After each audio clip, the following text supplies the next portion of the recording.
নমস্কার, এডুইডেন্সে আবারও সবাইকে স্বাগত জানাই। আজকে আমরা পড়ব মেজারমেন্ট অফ ভ্যারিয়েবিলিটি।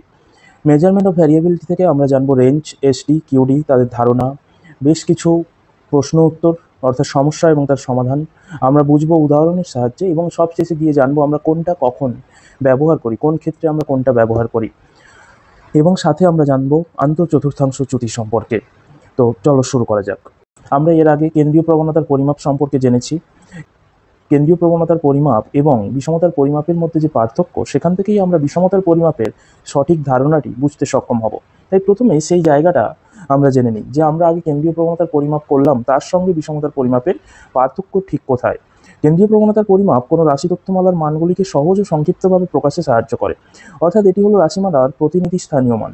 অর্থাৎ কেন্দ্রীয় প্রবণতা কি? কেন্দ্রীয় প্রবণতা আমি বলেছিলাম অনেকগুলো স্কোরকে একটা স্কোরে প্রকাশ করা, অনেকগুলো স্কোরকে একটা প্রতিনিধিমূলক নির্দিষ্ট স্কোরে প্রকাশ করা, যার মাধ্যমে আমরা অন্য ক্লাসের সঙ্গে তুলনা করতে পারি, আমরা বুঝতে পারি সেই ক্লাসের নেচার কীরকম। অপরদিকে যে সংখ্যাগত পরিমাপের সাহায্যে কোনো রাশি তথ্যমালার মানগুলি গড়ের চারদিকে কীভাবে বিস্তৃত বা মানগুলির সাথে গড়ের পার্থক্য জানা সম্ভব, তাই হলো বিষমতার পরিমাপ। অন্যদিকে মেজারমেন্ট অফ ভ্যারিয়েবিলিটি বা বিষমতার পরিমাপ কি? বিষমতার পরিমাপ হচ্ছে এই যে কেন্দ্রীয় প্রবণতার আমি পরিমাপ পেলাম, যেমন মিন, সেই মিনের চারিদিকে বিভিন্ন সংখ্যাগুলি বা আরও যে সমস্ত নাম্বার রয়েছে সেগুলো ঠিক মিন থেকে কত দূরে অবস্থান করছে, মিনের চারিদিকে কেমনভাবে ছড়িয়ে ছিটিয়ে রয়েছে, মিনের কাছাকাছি অবস্থান করছে নাকি মিন থেকে অনেক দূরে অবস্থান করছে, সেটা জানাও গুরুত্বপূর্ণ। না হলে কিন্তু আমরা কোনো একটি নির্দিষ্ট ক্লাসের প্রকৃত বৈশিষ্ট্য তুলে ধরতে পারবো না।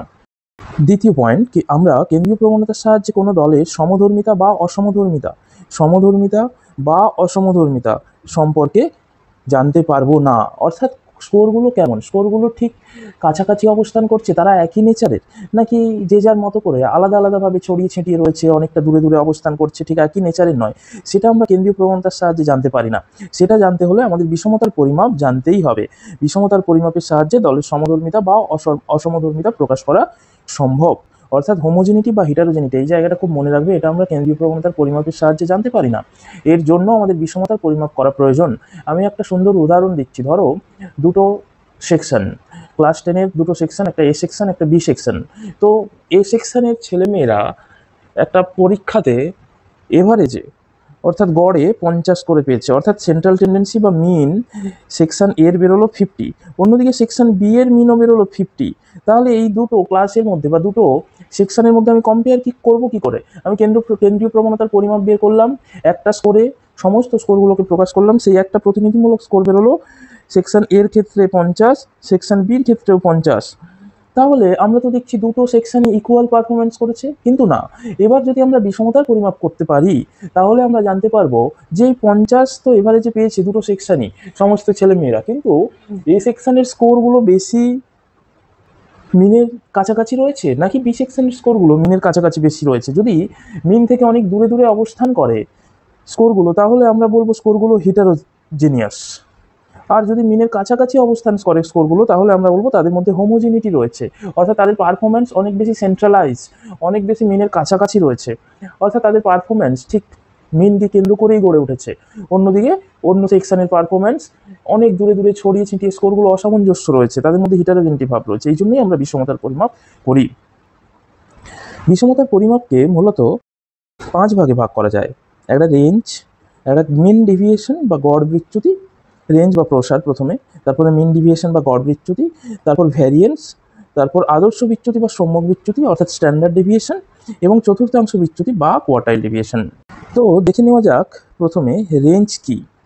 বলা হচ্ছে রেঞ্জ হচ্ছে এমন একটা বিষমতার পরিমাপ যেখানে আমরা হাইয়েস্ট স্কোর থেকে লোয়েস্ট স্কোরের পার্থক্য দেখি। অর্থাৎ কোনো একটা শ্রেণীতে হাইয়েস্ট স্কোর, ধরা যাক কোনো একটা শ্রেণীতে হাইয়েস্ট স্কোর উঠেছে 100-র মধ্যে 92, আর লোয়েস্ট স্কোর উঠেছে 100-র মধ্যে 42। তাহলে রেঞ্জ সমান কি হবে? 92 মাইনাস 42 সমান 50। সুতরাং রেঞ্জ বেরিয়ে গেল 50। এখানে সেরকমই উদাহরণ দেওয়া রয়েছে। রেঞ্জের ফর্মুলা রয়েছে maximum value minus minimum value. Example দেওয়া রয়েছে একটা ক্লাসের আনগ্রুপ ডেটার, অবভিয়াসলি 12, 18, 7, 25, 10, 30, 15। তো ম্যাক্সিমাম ভ্যালু এখানে 30 এবং মিনিমাম ভ্যালু বা লোয়েস্ট ভ্যালু 7, 30 - 7 রেঞ্জ 23। তো রেঞ্জের আনগ্রুপ ডেটা খুবই সোজা, এভাবেই বের করে, পরীক্ষায় আসলে তোমরা অবশ্যই বের করতে পারবে। এবার রেঞ্জকে গ্রুপ ডেটার মধ্যেও দিয়েও বের করা যায়। গ্রুপ ডেটার মধ্য দিয়ে আমরা কিভাবে রেঞ্জকে বের করব? এই দেখো, গ্রুপ ডেটা রয়েছে, ক্লাস ইন্টারভ্যাল এবং ফ্রিকোয়েন্সি রয়েছে। এখানে হচ্ছে রেঞ্জ বের করার ফর্মুলা হচ্ছে highest boundary minus lowest boundary, highest boundary of the highest class interval, অর্থাৎ সব থেকে বড় যে শ্রেণীটা তার ঊর্ধ্বসীমা। সব থেকে বড় শ্রেণী এখানে কোনটা? 40 থেকে 50, এই পুরোটার মধ্যে তার ঊর্ধ্বসীমা 50-এর, এখানে 40 থেকে 50-এর ঊর্ধ্বসীমা 50, যেহেতু এটা একটা কন্টিনিউয়াস শ্রেণী, 10 থেকে 20, আবার 20 থেকে শুরু হচ্ছে, 20 থেকে 30, তারপরে 30 থেকে শুরু হচ্ছে, 30 থেকে 40, তারপরে 40 থেকে 50। তো এখানে হাইয়েস্ট বাউন্ডারি অর্থাৎ সর্বোচ্চ শ্রেণীর উচ্চসীমা সেটা হচ্ছে 50, তাহলে 50, আর সর্বনিম্ন শ্রেণী এখানে 10 থেকে 20, সব থেকে ছোট শ্রেণী, তার নিম্ন সীমা মানে 10, মাইনাস 10 করলে যা হবে 40 হয়ে গেল রেঞ্জ। তো এভাবেও রেঞ্জ বের করা যায়। এটা তো গেল কন্টিনিউয়াস শ্রেণী। এবার যদি একটা ডিসকন্টিনিউয়াস শ্রেণী তোমাদেরকে দিয়ে দেয় পরীক্ষায়, ধরো তোমাদেরকে এটা এভাবে দিল, 10 থেকে 20 না দিয়ে সেম জিনিসই তোমাদেরকে দিল ক্লাস ইন্টারভ্যাল 11 থেকে 20, 21 থেকে 30, 31 থেকে 40, এটা 41 থেকে 50। এটা কিন্তু ডিসকন্টিনিউয়াস শ্রেণী। 11 থেকে 20, তারপরে একটা গ্যাপ দিয়ে শুরু হচ্ছে, 21 থেকে 30, 30-এর পর একটা গ্যাপ দিয়ে শুরু হচ্ছে, 31 থেকে 40, 40-এর পর একটা গ্যাপ দিয়ে শুরু হচ্ছে, 41 থেকে 50। কন্টিনিউয়াস শ্রেণী এবং ডিসকন্টিনিউয়াস শ্রেণী বা ডিসক্রিট শ্রেণী অর্থাৎ মধ্যে কি ডিফারেন্স বা এটা কি জানতে হলে আমার ফার্স্ট ক্লাসটা দেখে নাও, স্ট্যাটিস্টিক্সের, বুঝে যাবে। ডিসক্রিপশানের লিঙ্ক থাকবে, তোমরা গিয়ে দেখতে পারো। এখানে আমাদেরকে হাইয়েস্ট বাউন্ডারি বললে কিন্তু 50 ধরতে পারবো না, বা লোয়েস্ট বাউন্ডারি বললে 11 ধরতে পারবো না, কারণ এখানে বাউন্ডারিটা দেওয়া নেই। বাউন্ডারি যেই বেরিয়ে যাবে কন্টিনিউয়াস শ্রেণী হয়ে যাবে। তো এটাকে আগে কন্টিনিউয়াস শ্রেণীতে কনভার্ট করতে হবে, ক্লাস বাউন্ডারি বের করতে হবে। কন্টিনিউয়াস শ্রেণীর বাউন্ডারি যা আছে তাই, কিন্তু ডিসকন্টিনিউয়াস শ্রেণীর বাউন্ডারি বের করতে হয়। এটা কি আমি বলেছিলাম কিভাবে ক্লাস বাউন্ডারি বের করতে হয় ডিসকন্টিনিউয়াস শ্রেণীর? লোয়েস্ট কোরের সঙ্গে 0.5 মাইনাস, বা লোয়েস্ট কোর থেকে 0.5 কমে যাবে, তাহলে 10.5 থেকে, আর হাইয়েস্ট কোরের সঙ্গে 0.5 যোগ হয়ে যাবে, তারপরে হবে 20.5 থেকে 30.5, তারপরে হবে 30.5 থেকে 40.5, তারপরে হবে 40.5 থেকে 50.5। দেখো, লোয়েস্ট কোর থেকে 0.5 কমিয়ে দিলাম, আর হাইয়েস্ট কোরের সঙ্গে 0.5 বাড়িয়ে দিলাম প্রত্যেকটা শ্রেণীর, প্রত্যেকটা ক্লাসের। সেখান থেকে কিন্তু তৈরি হয়ে গেল কন্টিনিউয়াস শ্রেণী। দেখো এখন কিন্তু কন্টিনিউয়াস, কোনো গ্যাপ নেই। 20.5-এ শেষ হচ্ছে একটা শ্রেণী, পরের শ্রেণীটা 20.5-এই শুরু হচ্ছে, প্রত্যেকটা ক্লাসই তাই। এর হাইয়েস্ট এবার বাউন্ডারি কোনটা? 50.5, আর লোয়েস্ট বাউন্ডারি 10.5। এবার এর রেঞ্জ বের করতে পারবো। এর রেঞ্জ কি হবে? 50.5 মাইনাস 10.5। তো এভাবে গ্রুপ ডেটার রেঞ্জ বের করতে হয়, তাহলে 40 একই বেরোবে। হয়ে গেল, এভাবে আমরা গ্রুপ ডেটার রেঞ্জ বের করতে পারি। তো রেঞ্জ বোঝা গেল, এটা মাথায় রেখো সবাই। Standard deviation. স্ট্যান্ডার্ড ডিভিয়েশনকে জানিয়ে রাখি বিষমতার পরিমাপের আদর্শ পরিমাপ হিসেবে ধরা হয়। কারণ কি? কারণ স্ট্যান্ডার্ড ডিভিয়েশনে সমস্ত স্কোরগুলো ব্যবহার হয় এবং মিন থেকে প্রত্যেকটা স্কোরের এক্সাক্ট দূরত্ব বোঝা যায়। রেঞ্জে কি হয়েছিল? রেঞ্জে শুধুমাত্র হাইয়েস্ট স্কোর এবং লোয়েস্ট স্কোর দেখা যাচ্ছিল। রেঞ্জে শুধুমাত্র আমরা হাইয়েস্ট স্কোর এবং লোয়েস্ট স্কোর বুঝতে পারছিলাম, রেঞ্জে কিন্তু আমরা বাকি মাঝের স্কোরগুলো ধরিনি। দেখো এখানে একটা রেঞ্জের, এটা দেখিয়ে দিই, আমার দেওয়া ছিল স্লাইডে। রেঞ্জের ডিসকন্টিনিউয়াস শ্রেণী ছিল, যেটা আমি দেখালাম, 10 থেকে 19, 20 থেকে 29, 30 থেকে 39, 40 থেকে 49। সেটাকে আগে কন্টিনিউয়াসে কনভার্ট করেছে, 9.5 থেকে 19.5, 19.5 থেকে 29.5, এভাবে কন্টিনিউয়াস বা ক্লাস বাউন্ডারি বের করা হয়েছে। তারপর তার হাইয়েস্ট বাউন্ডারি এবং লোয়েস্ট বাউন্ডারি, এটা হচ্ছে হাইয়েস্ট বাউন্ডারি, এটা lowest boundary of overall class, এটা রেঞ্জ বের করার জন্য। তো রেঞ্জের ক্ষেত্রে কি আমরা শুধু হাইয়েস্ট স্কোর আর লোয়েস্ট স্কোর ধরছিলাম, মাঝের স্কোরগুলো কিন্তু বাদ পড়ে যাচ্ছিল।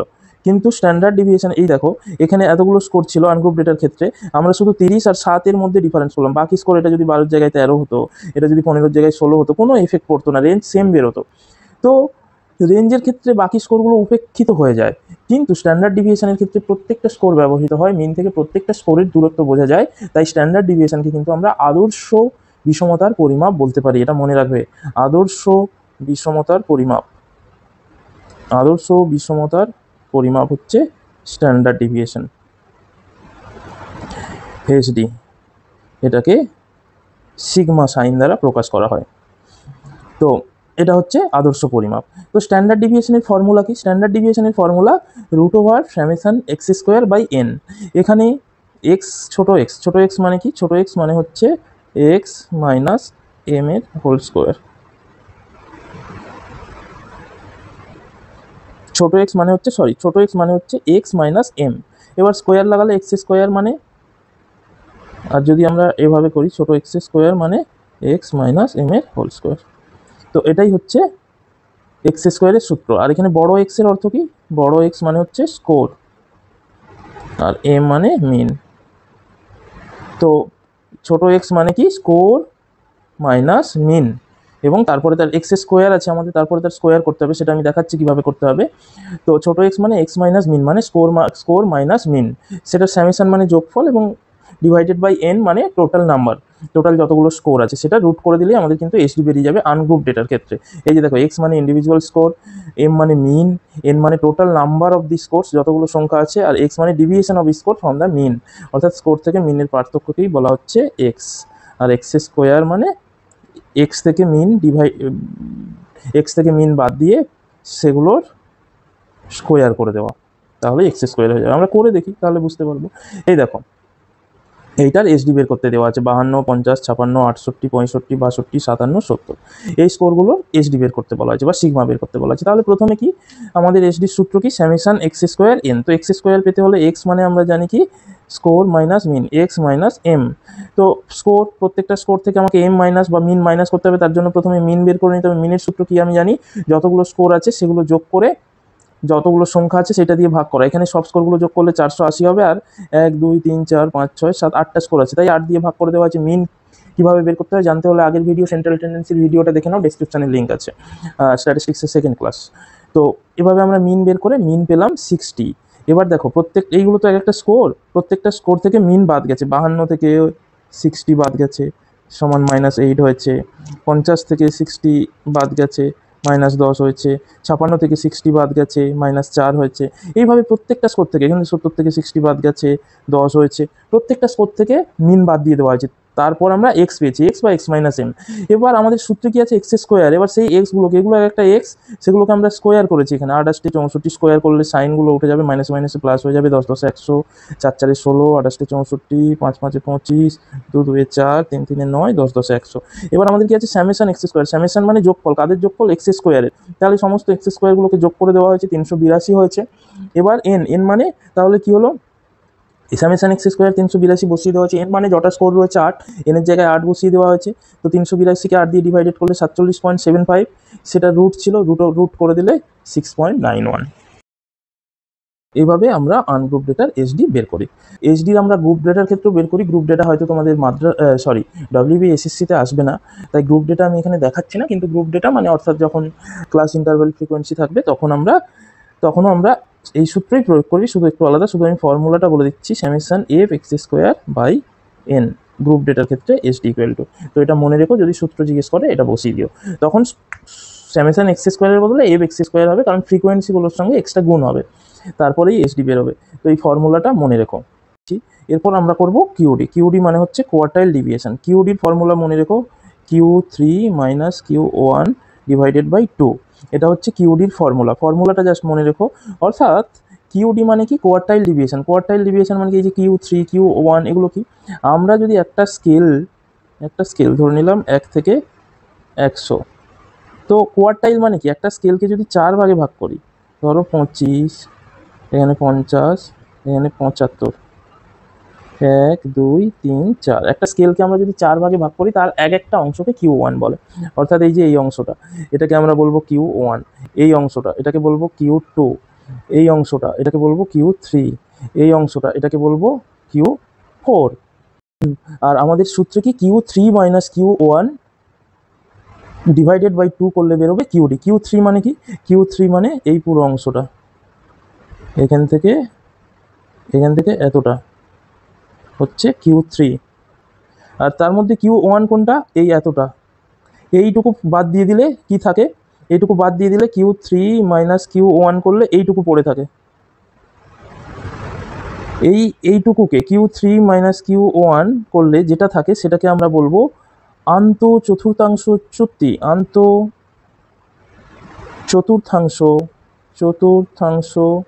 চ্যুতি বা inter quartile deviation, inter quartile deviation, sorry, inter quartile deviation বা আন্ত চতুর্থাংশ চ্যুতি।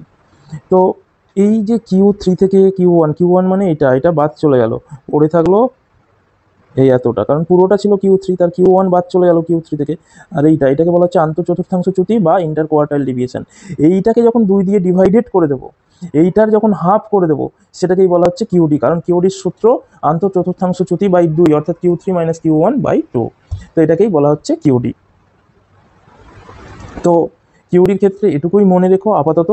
পরে যদি তোমাদের প্রয়োজন হয় কিভাবে করতে হয় আনগ্রুপ ডেটাতে, গ্রুপ ডেটাতে উদাহরণ দিয়ে যদি বুঝতে হয় কিউডিটা, তোমরা কমেন্ট করে জানিও, আমি করে দেবো। আপাতত যেহেতু WBSSCর দিকে তাকিয়ে ক্লাস করা হচ্ছে, এইটুকু জানলেই হবে আন্তঃচতুর্থাংশ চ্যুতি কাকে বলে, তার ফর্মুলা কি, কিউডির ফর্মুলা কি, Q3 বলতে কি, Q1 বলতে কি, সেগুলো আমি বলে দিলাম। যদি কিভাবে করতে হয় উদাহরণ দিয়ে বুঝতে চাও আমাকে কমেন্ট করে জানাও, আমি অবশ্যই খুব শীঘ্রই তোমাদের সেইটা সম্পর্কে জানিয়ে দেবো বা সেই ভিডিওটা বানিয়ে দেবো।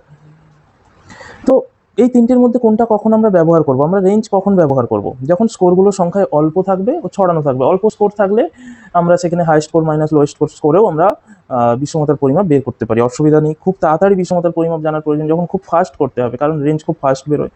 বন্টনের সর্বোচ্চ সর্বনিম্ন স্কোরের মধ্যে যদি আমরা পার্থক্য দেখতে চাই যে হাইয়েস্ট স্কোর থেকে লোয়েস্ট স্কোরটা কত দূরে অবস্থান করছে, তখন আমরা রেঞ্জ করতে পারি। আর এসডি আমরা কখন করতে পারি? যখন নিখুঁত পরিমাপ জানা সম্ভব, যখন সমস্ত স্কোরগুলোকে ব্যবহার করতে হবে, যখন আদর্শ পরিমাপ আমরা নির্ণয় করতে চাই বিষমতার পরিমাপের মধ্যে, যখন বন্টনটি প্রায় স্বাভাবিক হয়। এটা আমরা নর্মাল প্রবাবিলিটি কার্ভের ক্লাসে করবো এর পরেই। তোমরা তার আগে কমেন্ট করে জানাবে এসডি, কিউডি বা বিষমতার পরিমাপ থেকে তোমাদের আর কিছু জানার ইচ্ছে রয়েছে কিনা, এখানে এভারেজ ডিভিয়েশন হয় সেটা তোমরা জানতে চাও কিনা।